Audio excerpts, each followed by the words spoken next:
All right, we just finished the show. I pick up my phone and the notification comes in. Ding.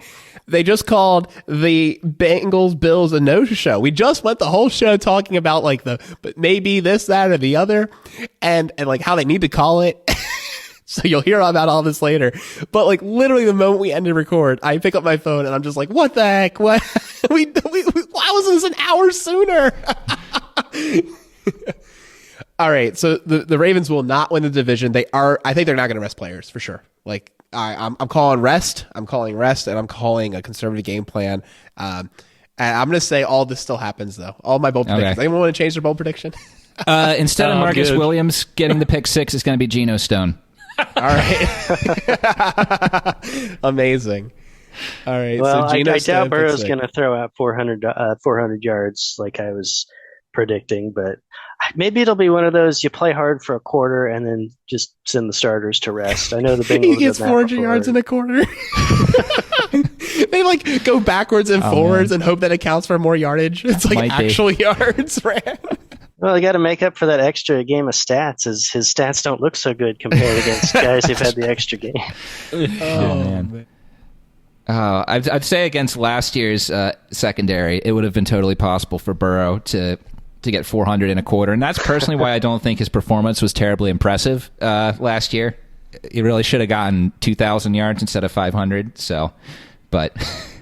Oh, man. All right, so I'm going to throw all this in. Out of curiosity, where are you seeing this? I got it on the Sleeper notification. The Sleeper sent that? Okay. Yeah, NFL just announced the Bengals Bills will be a no contest. Yeah, I see NBC Sports. I know there were rumors earlier today, but they refused to confirm anything. So. I mean, I'll be honest. I don't see any other way that they were going to do it. We were talking about it a little bit after we recorded on Tuesday of like how it even makes sense from a competitive balance standpoint. And I think what we landed on was what did we say, guys? It was like they'd play week 18 and then Bengals would have been on Thursday night following that, and then whoever the Bills and Bengals played in wild card would have to go to Wednesday the next week. Like we said, it was something the Ravens and the NFL would definitely not want to do. Yeah, they would have to have like weekday games or stuff, I imagine. So, all right. Well, there you go. This is at the beginning of the show. Now you can listen to the rest of the show, which will start now. Just kidding. Just me now. Got off the call and I realized there's a press release now, and it does seem like the Ravens do have a chance of having a home playoff game, but a little bit of a slim chance. It says if we beat Cincinnati in week 18, we'll beat them twice, but because of the way the win percentages go, we wouldn't technically have won the division. However, if we do play them, so if Baltimore does find a way to play Cincinnati in the wild card, they will flip a coin about who will host the game. And if not, the game sites would be determined by regular scheduling procedures. So it sounds like if we run into them some other way, which would probably be pretty unlikely, we'll play them in Cincinnati. So there you have it. Now, back to the show previously recorded before any of this was known. Our apologies.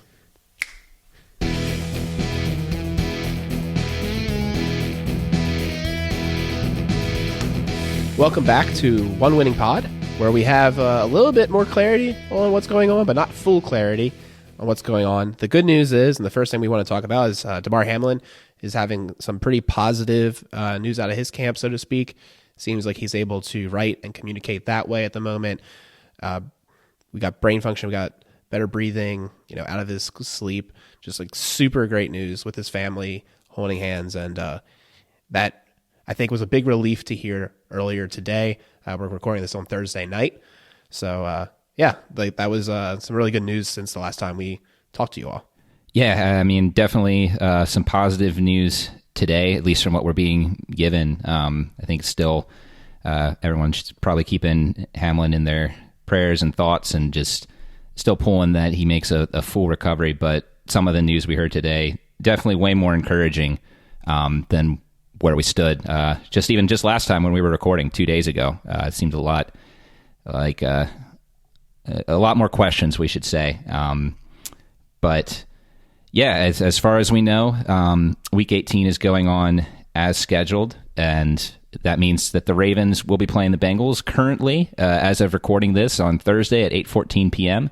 The Ravens and Bengals will be playing at 1 p.m., but as we know, that could change. We'll see what happens. But we've got our good Bengals friend, our best Bengals friend, I guess we could say, Justin, back here once again to talk about his team, that's been surging since we last saw you guys. I know that game on Sunday Night Football in the first half of the season, man, in some ways that feels like that was a whole nother season ago for both these teams.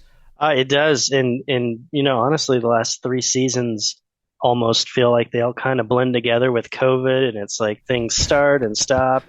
And then we've got this new not COVID related stoppage. And it's like, I don't remember when Joe Burrow threw 500 yards. Was that like 2 meetings ago? Like, yeah, it was the last meeting of 2021. Sure you will, of course. I think the other thing that's kind of crazy about this game too is that it's Cincinnati's first game action since the stoppage in Cincinnati. So those fans, I guess, will be back, so to speak, in the stadium. Justin, we were kind of wondering, like, I don't know if you've heard anything from other fans, like their perspective of playing that game. Ultimately, if people want to play it because there's a chance of getting the second seed and things like that, earning the division last week, things like that. Like, I guess what's the reaction with potentially replaying the game or not? I think most of us, at least Bengals fans and all my friends here in town who are Chiefs fans, we were just like, oh, certainly the NFL is just going to pick up the game here in a few minutes and just say, get out there and play. Like, I didn't even think the NFL would consider it, knowing how the NFL is. And as the game paused and, DeMar starts to recover in the hospital, it was like a moment of shock, and then it took time to sink in. And now as the week has gone on, it feels like I'm fine not playing the game. I think most fans are in that boat. And I know that not playing it would take us out of the run for the number 1 seed, but to get that, the Chiefs have to lose to the Raiders, who have obviously given up on the year, and the Bills would still have to lose to the Patriots, who are not the same. And it's, there's just so much involved that it's probably not worth playing it, at least from a Bengals fan point of view. And it almost feels like a free late bye week. It was certainly traumatic for the players, but it's like we got through week 17 without losing Joe Burrow to another knee injury. And it's like, so I think we're fine. Just like, we'll take the 3 seed. The AFC North is, I guess that would also, if it's not played, technically come to the Bengals. No one wants to win it that way or lose it that way, but it's so late in the season. There's only so much you can do, and so we're fine. In general, not playing it. Yeah. I think even didn't Burrow come out and say something about, just in terms of like, did some of the players want to even play in like week 18, right? Just because of, having to deal with kind of everything on the field. I want to say, like, I kind of, like, in some ways hate to say this, but I feel like I feel like I should kind of acknowledge, that, like, I feel like I do feel like Burrow is just like a really good dude. And just like, obviously, like, there were tons of outpouring of support for Damar Hamlin from, Bills, from all over the NFL. And obviously, it's, I don't want to evangelize like too many other people, because it's not about them in this sort of situation. But in terms of like stepping up for the leadership, Justin, you brought up one thing about the, NFL, and just kind of our default reaction is like the NFL would kind of like put their foot down and be like, okay, well, you got to have a game because we're the NFL and we have to have a game no matter what, and just from some of the things that I kind of seen from the guys on the, not only from like the Bills coaching staff and the Bills players, but also from the Bengals, particularly from Burrow, I thought just the leadership and just kind of like the humanity of like, him going over to the Bills locker room to make, check on the guys and make sure that everything was okay. And it sounded like it was a very like collaborative, like, I mean, this is a crazy traumatic event that everybody, had dealt with. And to be able to step up in that moment and be like, you know what, like, no, like it's okay that we don't play this because we're here for DeMar, right? We're not here to play a game right now. We're here to make sure that our brother's okay. And even for, you know, for the Bengals sidelines and you know, all the players over there, including Burrow too, to give, you know, it's not our brother, but like, you know, he kind of is our brother, right? It's like NFL is kind of one big brotherhood. And, you know, like I said, part of me like kind of hates to say that, you know, it's a division rival and everything, but you know, I wanted to say just like Burrow's, I think a player I think for me is really hard to hate. Like sometimes like I really want to hate him because he's really good and he beats the Ravens like really badly and he's got that good amount of swagger to like it really hurts sometimes. You know what I mean? But like as a human being and as like, you know, as a leader of people, like I really have a lot of respect for him. I think especially after, you know, this situation, it's just like it doesn't matter. I think he's just got a good head on his shoulders and in all these like moments of football and not football, like definitely has my respect. Yeah, and I think a big part of that is the Bengals and the Bills kind of have it's like whatever the opposite of a rivalry is. Like just like even though they're both in the AFC, like they kind of have so for the longest time they've had kind of a trade pipeline going. Like there's been, you know, not like big splash trades, but like, well, we need, you know, a fourth string tight end and your team has one, and well, we have this extra, you know, third string cornerback you might want. And they just do a little swap. And then the game that somehow always works its way into our conversation where Andy Dalton with his 4th and 11 or so game winning touchdown to hurt you guys. But the Bills, that brought them into the playoffs for the first time in 17 years.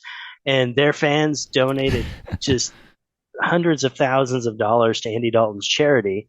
And so in return, anytime there's like a charity drive like that, the teams go back and forth. There was the Devin Still thing a few years ago, if you guys remember that, the player whose daughter had cancer.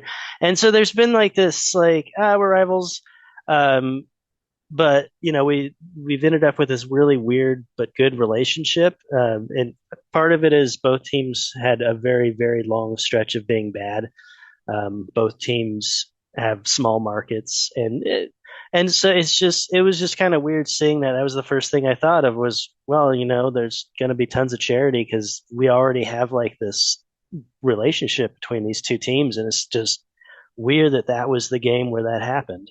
It's a really cool story. I mean, it's always great when we see things like that go beyond the lines because, I mean, obviously we all care about our team winning, our team, you know, getting all the trophies, but it's so much bigger than that. It's you know, at its root, it's a way for us all to kind of get an escape from life and just you know, enjoy watching a sport played at a high level and have that excitement together.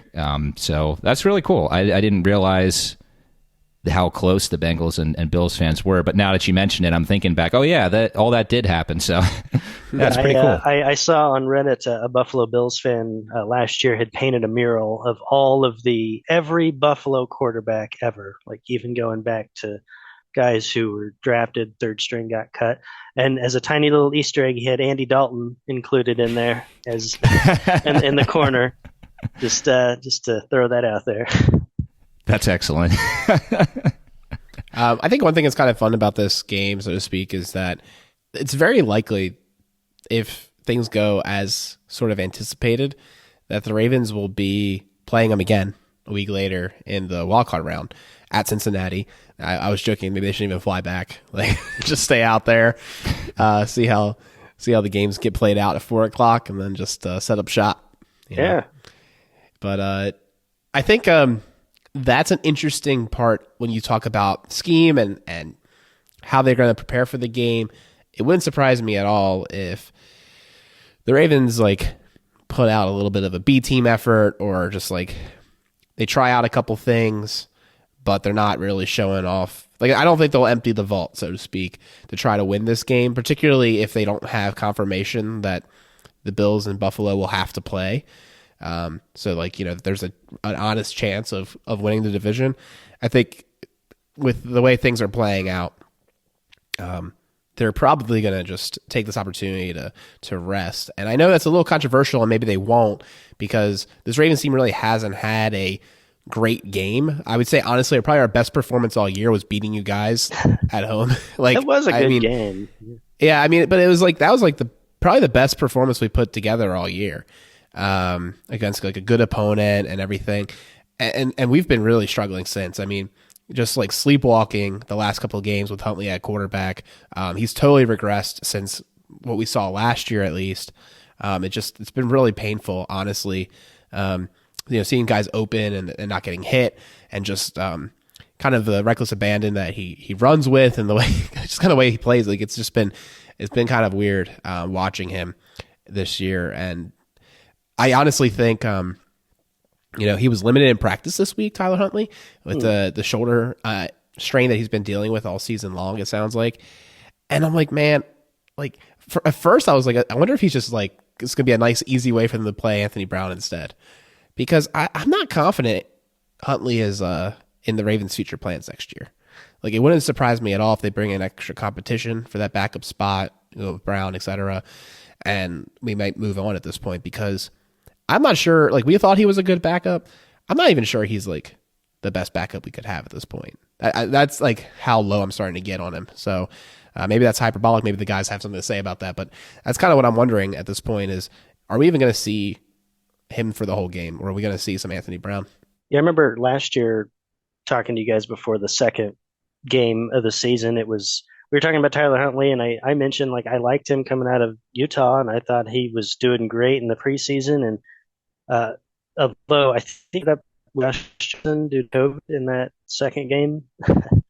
Yeah, that's correct. Yeah. So I didn't get to see him in action, but kind of following him, the end of last year and this year, it is weird that it's not the same, which is unfortunate, because I know you don't want to be in a situation where it's Lamar or bust, but now I would be curious to see what your third quarterback has, especially if it is another turnaround play us in a week anyway. So I think it's such an interesting decision for the Ravens, because Anthony Brown, again, this was a case of someone who, like Huntley, looked good in the preseason for the Ravens. Honestly, threw the ball better than Huntley. Huntley is way more mobile. Brown, if I remember correctly, isn't terribly mobile himself at all. But it feels like a pretty big gamble, in my opinion. And I understand that fans right now with the Ravens are frustrated with Huntley, particularly with the games against Cleveland and Pittsburgh. But as much as it sounds crazy, I just don't know if you seriously want to still make a run for the Super Bowl if Lamar is out. Or you're just going to hope that we win the wild card and Lamar's back in the divisional round or sometime later. I don't know. I think you got to go with someone who's actually started NFL games at this point in their career. And if you pull Huntley in this game, I question if that might mess with his psyche some. I don't know Huntley, so I can't respond at all with how he would respond to that. I think everyone would respond differently in that situation.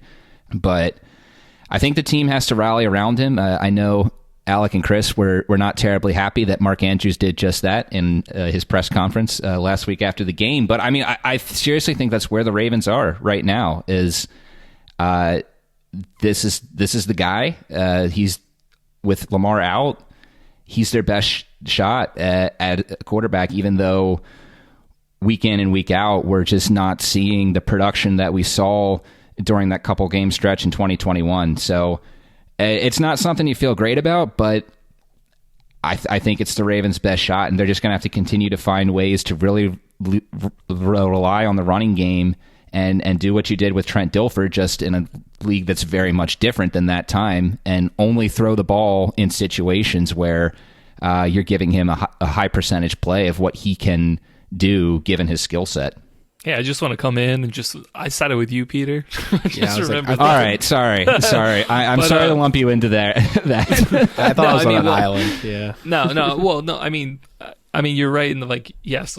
Have I been frustrated with Huntley and his play the last couple of weeks? Like, yes. And do I think? And me too, for what it's worth. Yeah, yeah. And I mean, and for what it's worth, I mean, Alex, question at the top is more of as far as plans next year.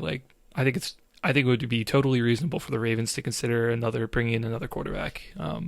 Late round pick, mid round pick, somebody as an upgrade. Somebody like Tyrod Taylor was a 6th round pick, right? Something like that. I think it's totally reasonable to do that, in my opinion. But yeah, as far as this year, I don't know. I mean, the Ravens do some weird 4D chess and lack of information as far as the injury report and to his Lamar playing. Well, he might have a chance, and then he doesn't. I get that there's some strategic value, I guess, in doing that, even though I don't really agree with it. But I think in this situation, even if the Ravens and Bengals were going to play in the wild card round, I just don't think that. I don't think it's worth the Ravens to try to do this weird, okay, we're going to play Brown so you guys don't see Huntley, and then you end up seeing Huntley next week in the wild. I just don't think that's going to, I guess it wouldn't shock me. What I'm saying is, given all the weird strategic stuff that they might want to do, but I kind of agree with Peter here. Don't mess with his psyche. The team's got to rally around somebody. Got to try to build on it, for better or worse. This is what we got. It's going to work until it doesn't. You might as well just put out Huntley there. The thing with Brown too is look, if the Ravens thought that he was a better chance, he'd get a little bit more playing time.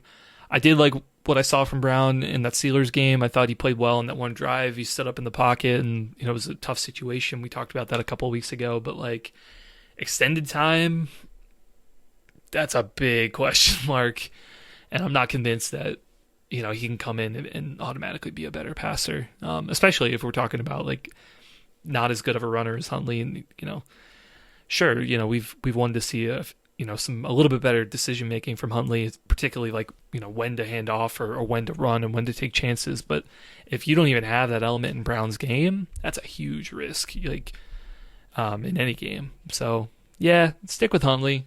Hopefully, obviously. Hopefully he's healthy, can play in. He's kind of been battling through a few injuries the last couple of weeks anyway. So I'm assuming he's going to be there. But yeah, just got to stick with him. I think the thing that's interesting is there are reports today that the Ravens are confident Lamar will be able to play in the wild card round. And there's also Lamar liking people's messages of being you're going to roast people in the playoffs, you're going to be ready. So maybe... the comeback is for real. Never doubt the Instagram likes. But I will say that, if I'm reading the tea leaves, I legitimately think the Ravens thought that he'd be ready by Christmas. That was a real report, the real reason he wasn't on IR. And then, I think his recovery stalled a bit. I think that, it just wasn't quite there. And it's been like that for a couple of weeks now. And perhaps it's a little crazy for them to have confidence that next week it'll be better. But I don't know. Maybe it's something Lamar said. He's you know what? I'm going to give it my go. You're going to activate me for the playoffs no matter what. I'll give it my go. And I'd rather, deal with the repercussions in the offseason than not play with my guys in the playoffs. That could be very well the reason for these reports. And y'all, I know that there's practice, but doesn't mean he's not doing things. You know what I mean? You might not be at practice, but he might be practicing. So I don't know. Madden, Madden the whole time, looking at coverages and on the Surface tablet. Kyler Murray training. Bro, all I'm saying is, if our offense degrades to Lamar spamming Mark Andrews in Madden and running around for his life and using J.K. Dobbins and Gus Bus, I think we're Super Bowl bound. The Madden offense, I think, could work until proven otherwise. But to get back to Cincinnati, I want to ask you, Justin. I want to ask you. I know that you guys lost your right tackle about 2 weeks ago. How has the replacement been doing, and overall pass protection for Burrow the last several weeks, so to speak? So as a unit, I know the first time we met many moons ago, they were still having trouble with sacks allowed, and I was pretty optimistic that they were just getting into the rhythm, and it seems that that's the case. They've done a lot better. Then with Lael Collins going down for the year with a torn ACL, um, his replacement Hakeem Adeniji, he was one of the starters in the Super Bowl last year at that position. So he's not the best, but he has solid experience. Like starting in the Super Bowl, even when it was, the unit that allowed 7 sacks, like, he's going to be not like he's going to be out there lost. So it's a downgrade, but I'm not as worried. Like last year, we had maybe one good offensive lineman, and so it was like, this year, there's four others who have been doing a fantastic job. So it's a weakness, but it's not going to break anything. It's not going to revert them to the 9 sack divisional win that they managed to pull out. So way more healthy than a lot of other offensive lines are for this time in the season. So I'm confident we'll be all right. I think another thing I wanted to talk about with the Bengals, and it's kind of in relation to the offensive line, because, I mean, gosh, since that Cleveland game on Halloween night, where I still don't understand how you guys lost that game so bad. That one was so weird. But since then, it's kicked off a 7-game win streak for you guys. I mean, last year you guys were limping. I don't want to say limping into the playoffs, but it was like you were not firing on all cylinders like this is. And this is a stretch of games that I thought you guys would have at least 2 losses in this. For you guys to blitz through this whole schedule, including wins against Kansas City, New England, even Tennessee and Tampa, even though they haven't been as good this year, still competent. I mean, what's been the difference between this year and last year that has this team tighter, for lack of a better term? Is it simply just Burrow another year, and it's just a slightly better offensive line, defense? Like, what's been different that has kind of turned this team into from a good team to a great one? I think the biggest difference that is never going to get as much credit as it deserves is the offensive line. It's just having an extra half a second really matters more than most people realize. I mean, in the Super Bowl, the final play when Burrow was trying to pull something out on 4th down, if he had another half a second, Jamar Chase was working his way open. And so when you get 5 all-stars compared to 4 scrubs and 1 decent guy, it's you get at least a half a second, and it makes a big difference. And then the defense, I think I mentioned it earlier in the season when we had the first podcast, is that they were good. They were a good scoring defense, good red zone defense, but they didn't have a lot of takeaways. And I think that was the next level that they were trying to get to.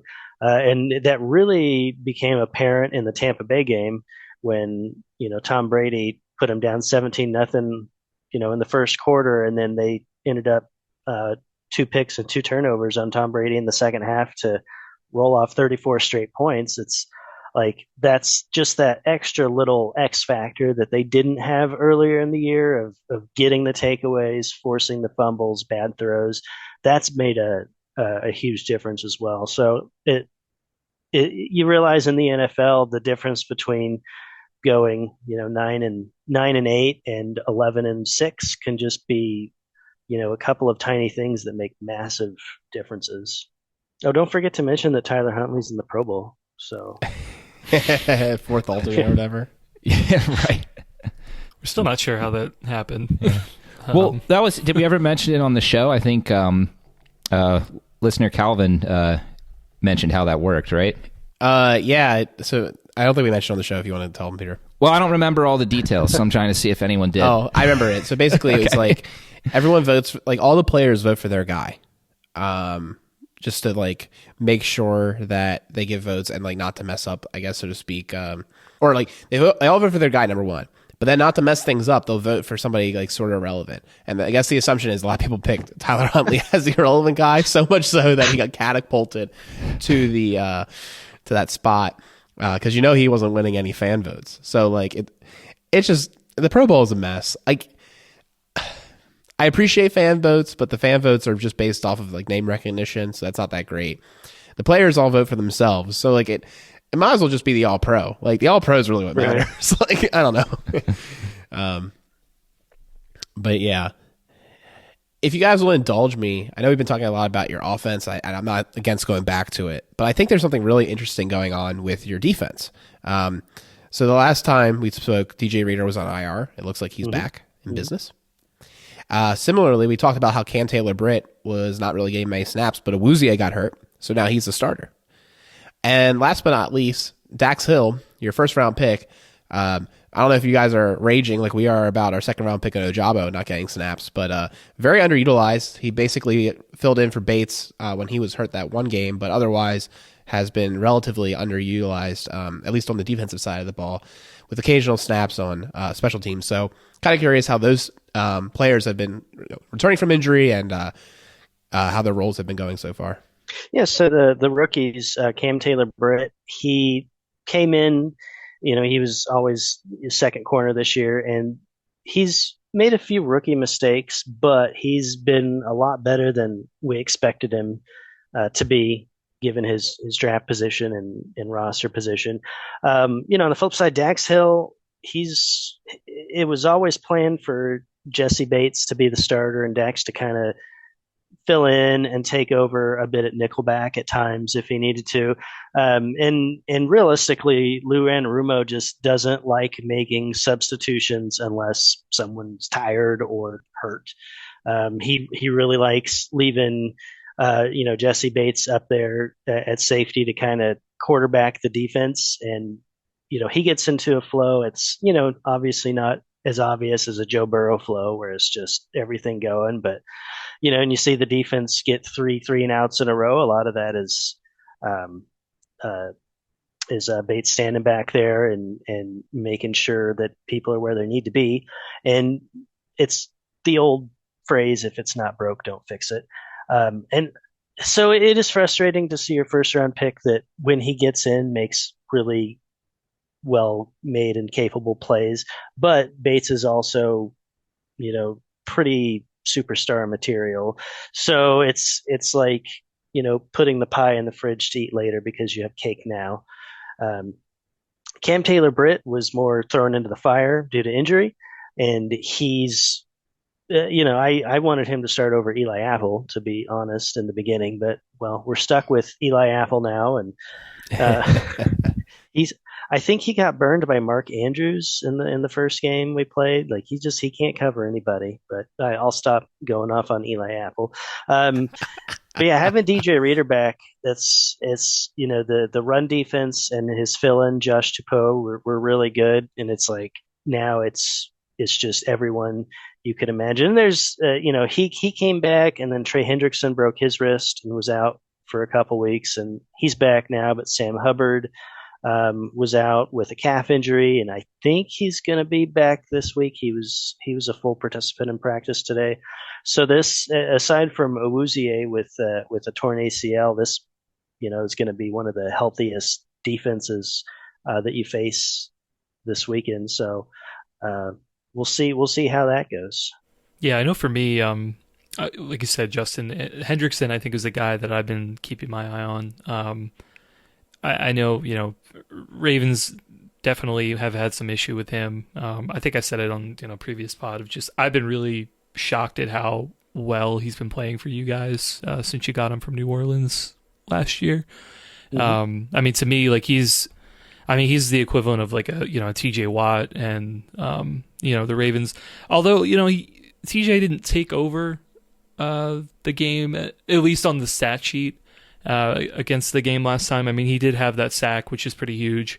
And historically, I think he's just sort of taken over games against the Ravens. Hendrickson to me is like, he's at that level of a player. He can definitely wreck games, and he has against the Ravens. How has he looked coming back from injury? Is he still kind of ramping up? Because I know it was his wrist, right? Or his hand? Yeah, his left wrist. I know he had like one of the, like a club on it the first game back I didn't see what he was wearing in Buffalo. I'm not sure what he still because broken wrist, so it's got some mobility. I'm not sure where and how bad it Yeah. was, but I don't know if he'll have the club or not. But it hasn't really seemed to affect him. He's definitely still getting all the pressure in there, and it was it was against Mahomes. That was I think that was the game before he got hurt. He was just it was like it seemed like he was spying Mahomes, even though that wasn't his position, because he was just really good at contain. He's got the mentality of the correct pursuit angles, so he can keep the outside walled off while still keeping pressure, and it was giving Mahomes fits. So I assume that he'll be doing that same thing on Tyler Huntley. Assuming Lamar Jackson has no shot this week, I'm guessing, but yeah, that's so it hasn't slowed him down. Other than I don't know how it feels to play with that on your hand. It's got to do something, but you don't notice it. Yeah, and I think when you bring up right there is another thing that makes us question what the Ravens' offensive game plan is going to be against this Bengals defense. Whether it's not showing enough or even trying to do something, because this offense we haven't scored more than one touchdown in a game with Huntley behind center this year. So yeah, I mean it's going to be interesting to see where we attack your defense. I think regardless, it was great to see Mark Andrews get back on track this past game. He did have 100 yards receiving. Could have had more. Every game this year. It was just interesting with all the great connection that Huntley had with Mark Andrews last year. That really until the past 2 weeks that was just missing. But yeah, I mean Andrews I think had a pretty pedestrian game for his standing when we played you guys earlier. How's the coverage against the tight end been for you guys this year? I know you guys held Kelsey to a pretty modest game when you guys played the Chiefs, but outside of that, has that been pretty much the same? Has that been a positional matchup that Bengals have had locked down this year? Yeah, not necessarily due to like a positional matchup. Just the one weakness, due to injuries in the rookie playing would be the Patriots were working on exploiting it under back attempt is the 10-yard receiver outs at the sticks. Just the corners, they're leaving a little bit out there, and that's kind of where Kelsey's bread and butter is getting like the skinny post or the skinny flags to the outside. And so in the Chiefs game, I think they shut him down just by letting. I know they had Logan Wilson on him in coverage at one point, Jermaine Pratt, the other linebacker. With Kelsey, it was kind of like just, if he comes into your zone, you stem him. We'll leave some of the other stuff open. And so I forget who New England's tight end is this year. He obviously wasn't a factor, but it is like the mid-range outs are where the defense is going to leave open. And so, Mark Andrews, I think he likes that as well. But if he's going to try a fly up the middle or even a drag across to the inside, they're going to be on that. Just the interior is so tight and so stacked in there. One thing I noticed as well, when we last played you guys, the Ravens hadn't started using Hamilton as their slot corner. Kind of since shortly thereafter they figured out like, oh, we're going to get this guy on the field a lot by using him as a slot corner. And I know that Dax Hill was kind of viewed as a potential slot corner player as well. So I was like, who's stopping him? Who's blocking him? And I guys remember that you guys got Mike Hinton, who's the previous slot corner for the Steelers, and the guy that I kind of like the Ravens maybe draft or not drafting, but like picking up in free agency themselves. I guess has he been playing well as well? Yeah, I was very happy with him as a pickup, despite him being a Steeler. And this year he's definitely stepped it up. He came out for the victory formation in the game against the Steelers because he wanted to be there at running back against his old team just to take a knee just to show him. So that he's the type who has fun out there, and he doesn't have. I think he might have one interception this year. I don't recall, but he's a good pass defender. He doesn't really go for the pick, but he's got good technique. So that's I would definitely leave him on the field before Dax Hill. That's cool though. That he's been playing well. Another guy I want to talk about that is kind of coming back from injury as well is Jamar Chase. He was out for a while with the hip injury, and seems like he's been his same old self. Any other things to report? No, he's still kind of a catch machine, and he had, I think, 10 grabs for 90 yards 2 weeks ago, and that was considered generally a little bit of a slow game for him. He's passed in the stats this year by T. Higgins just by virtue of being out, but they're within 100 yards receiving of each other. So he's I'm still missing the big plays where he just takes off and doesn't get covered, but I think defenses figured that out. But he's still been just some of the sideline catches really showing off his ball handling skills, the toe tap on the sideline. And so that's been an adjustment, but he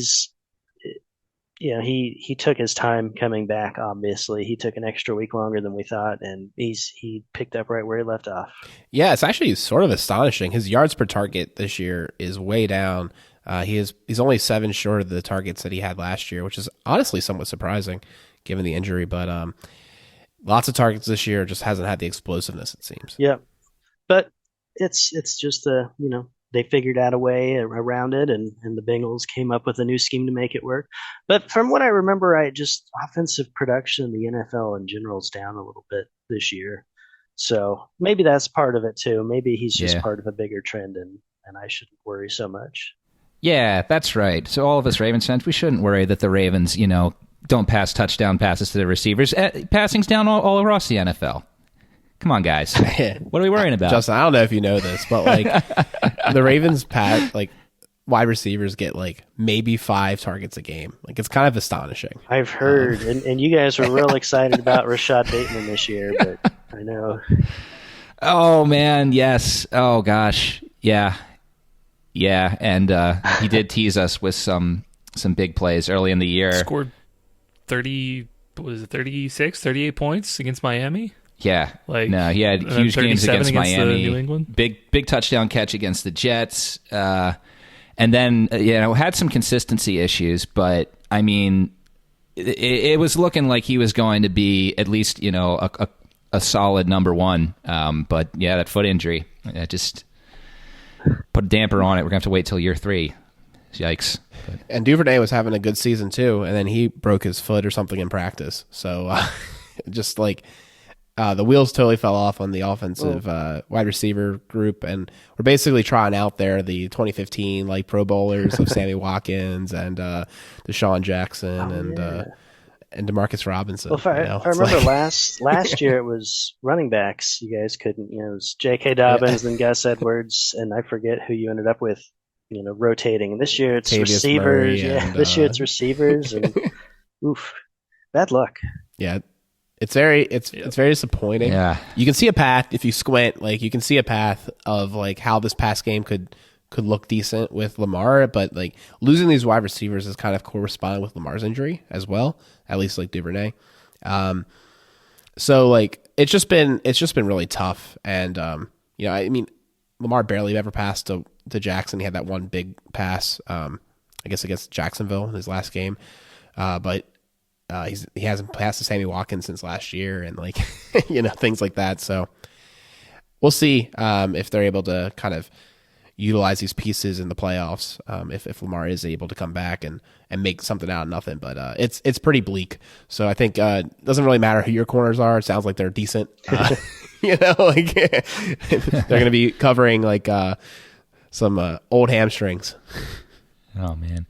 Well, speaking of corners, though, I think going back to how the Ravens are going to match up in this game, another matchup that'll be interesting to see, we're talking about the Ravens' defense, is what Brandon Stevens is able to do. I think Marcus Peters was back on the practice field this week, but again, we're talking about, are they really going to go out there and risk and put Marcus Peters out there before the playoffs in a game where it's seeming more and more like the division won't be up for grabs. So that would seem to mean we're going to see more of Brandon Stevens, who played well last week in shutting down George Pickens. But can he do it again? And George Pickens has had a great rookie year, but all due respect to him, I think Jamar Chase and T. Higgins are definitely a step up. So looking at that, that's something I think it's going to be really interesting to look at. And of course, Marlon Humphrey too. Marlon Humphrey, for the most part this year, has been All-Pro. He's voted to the Pro Bowl again, highly deserved, but we know that last time he went up against Jamar Chase, it was not good.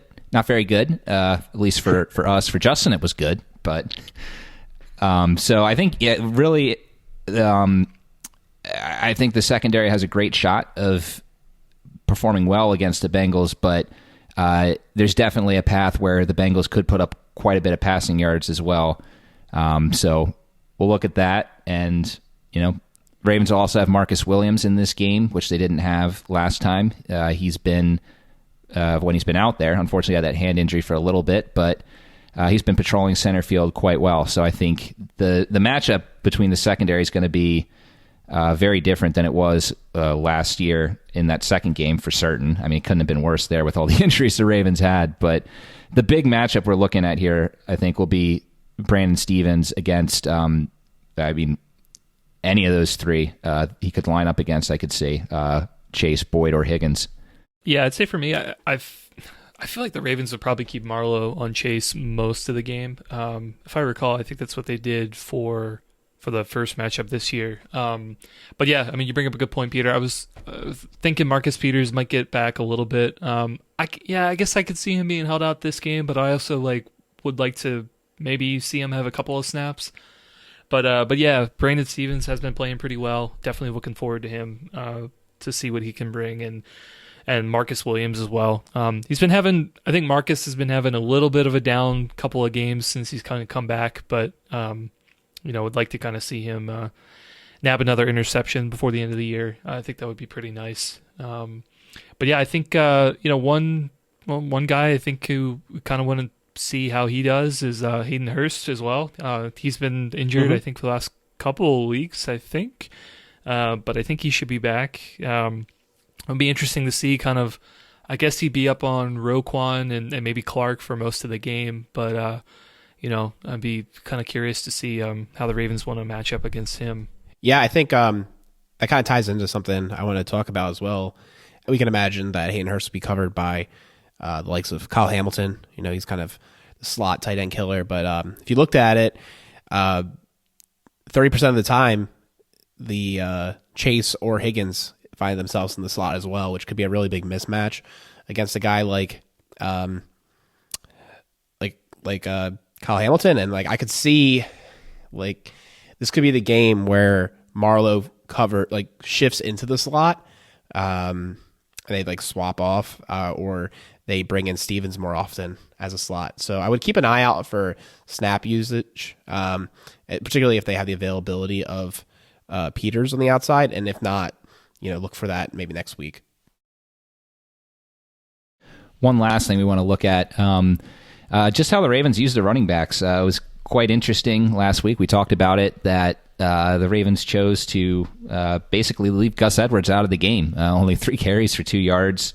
That's something that we know can't happen going forward. I do think, Dobbins is certainly the more explosive back, but there's certainly matchups where we see that Edwards does have a little bit more success. And quite frankly, with all the injuries, he's the number 3 playmaker on offense, really. Behind, you could put Dobbins or Andrews number 1, but Edwards is clearly number 3 after that. So that'll be interesting. And then also, I wouldn't be shocked if we see Edwards get more carries this game than Dobbins, just, again, manage Dobbins' injury workload going into the playoffs. But if we're talking about how this Ravens offense can be successful without Lamar, it's got to include Gus Edwards in the equation, and I think all fans know that. Hopefully the coaching staff knows that. Hopefully Harbaugh remembers that he can let Roman know that he's the head coach and he can put Edwards in if Edwards isn't getting carries. But hopefully we see a big game carries-wise from Gus, or at least, let's put it this way, on pace with what he had been doing this year. Yeah, I think it's going to be an overcorrection game as well. I could definitely see more snaps for Gus. Harbaugh put a nice little sticky note on Roman's window that says, use Gus. Oh, man, it'd be hilarious if he had a plethora of sticky notes up there. It'd be so funny. He might. I'll have to take a look at the reflection screen. is glasses. There's a crumpled up one on the floor that he didn't see. He picks it up, says use Gus. He's like, oh, that's what I missed. Oh boy. But yeah, no, we should move on. I think we can go over to our bold predictions, score predictions. Justin, as always, the guest. First dibs. You want to go or you want to defer? I guess I'll go. So I picked the Ravens to win every single time I've been on. I'm gonna pick the Bengals this time. I'm gonna say Bengals 24-16 is my score prediction. My bold prediction. I'm gonna say Burrow hits 400 yards passing. All right. I'll go next. I think that this is going to be a low-scoring affair, and we said, going into this game in our previous episode, the spread is pretty heavy in Bengals' favor, -7. Looks like it'll be a little bit high for a divisional game again, where both teams don't want to show too much.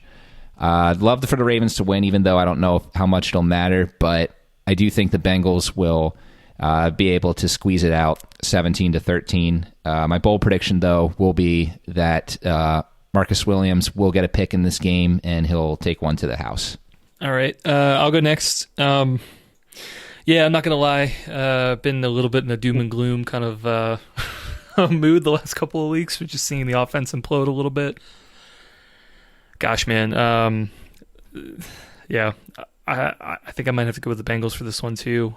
Hate to do it, but offense right now just really can't put up enough points. And while the defense is playing well, I don't know. I don't know if I see them picking up this one, especially if we're going to be playing again at the same exact stadium, the same exact team next week. So yeah, I'll pick the Bengals for this one. I'll say 24-13. 24-13 Bengals. Justin, I think you're being generous with 16 points. That would be a lot for the Justin Ravens. Tucker. That's not unheard of. Yeah, that's true. Assuming we can get him in a field goal range. But anyway, 24-13. Bold prediction.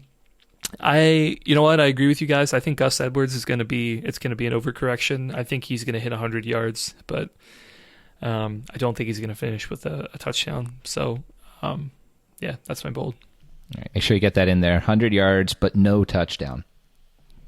So if he gets a touchdown, it busts.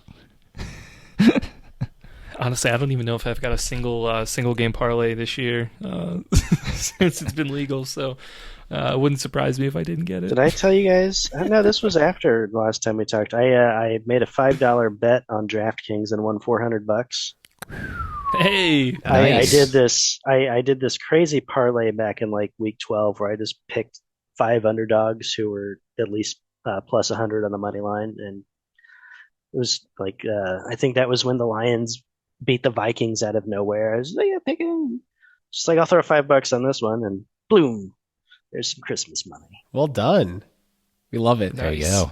That's always fun. I say always fun like I've done it. Oh man. My parlays, I always get over ambitious. I always have like the one leg that brings me under. Yeah, it's always the one leg that you're like, well, this is a guaranteed one, so I'll throw this in just to really. Yeah, it's always the one that you feel the best about that busts you. The Chiefs will beat the Colts. Yeah, put that in there. Listener Mark's been pretty good about this one bet. He said it's hit almost every week except for one. He takes like the 5 biggest spreads and bets the money line on all those teams in a parlay. Yeah. And it like doubles. It's not like crazy, but it's pretty good. Yeah. I did that with like only the spreads I thought were big enough last week, so it was only 2 teams. It totally totally hit. So anyways, I'll go to my bold prediction. Here so let's paint the picture. We already did our picks before this for the first time in history. So I've locked myself in to say that Baltimore covers. How do they do this? I think that they lose. So Bengals 23-17. I think that the Ravens score, I think that's like tied with the most amount of points they scored in the Huntley era, 17 points, which would suggest 2 touchdowns or an traditional 2-point converge. But I'm going to go ahead and say that there is a touchdown. and it's going to be a breakaway JK run. It's going to be the first glimpse of the part of the formula we need for this historic playoff run that I am like concocting and willing into the universe. So J.K. Dobbins hits that third gear for the first time all season and runs away from the defense for a touchdown. You know, I wouldn't be upset going into the playoffs as the 6th seed because I feel like Jacksonville is suddenly dangerous, and I wouldn't want to be the 5 seed going up against, that where you're like, oh, AFC South. But Jacksonville might be dangerous, but I think you're underselling your team. I'd rather not go against the 3rd or the 2nd or the 1st seed. Okay. Touche. I would say, like, you're right, but it's definitely a very good AFC. Make for a great box set for a team. Although I think whoever gets the 7th seed, unless it's Miami, is probably gonna get slapped. And even Miami could get slapped. And it's just like, why does the 7th seed exist? Every year they're like a joke. I just hope it's not the Steelers again. The Steelers always find a way. The Steelers are always in the playoff hunt somehow. I'm just, come on. The cockroach of the Steelers. I know, man. We tried. We just couldn't finish out last week. I wanted so badly to knock them out of playoff contention, but I know I was torn between rooting for that or for them holding you guys back in the North, and so I wasn't unhappy either way. But somehow they're still in it. They somehow snuck in last year, and like, come on, just for once, screw up. But thanks so much for coming on, Justin. We really appreciate it. Yeah, it was a lot of fun. It's interesting later in the week doing these. If we had done, this podcast this late in the week last year, we would have been able to talk more about Josh Johnson. But what are you going to do? Yeah, I know. There are pros and cons to recording a little bit later in the week, but we're glad we were able to make it happen. And we're hoping that Week 18's a smooth week for the NFL, and honestly, the rest of the year. Yeah, I don't think it's going to have the typical rivalry feel to it after everything that went down with the Bengals and Bills. I think it'll be most Bengals-Ravens games are. It's not a nasty rivalry, but it's going to be, let's just be a little nicer than normal. Well, thanks for listening to the show, guys. You can find us on YouTube at One Winning Pod, and you can also find us on Twitter at One Winning Pod. And we'll have a history corner this week. I don't know. Are you going to do history during the playoffs, or is this the last history corner? So actually, I was not going to do history corner this week because my topic was going to be top games where the division was on the line. The division may or may not be on the line, so kind of stealing the thunder for that. So I'm figuring, you know what? It's been a fun thing. We're just going to cap it a week early this year, and we'll see what new wrinkle we'll add to the YouTube channel next year. Sounds good. Well, that's all good. We'll be putting up the picks episode as well, so make sure to check that out if you haven't already watched it. And we'll be back next week to talk about this game and I guess whoever we're playing in the playoffs. Go Ravens.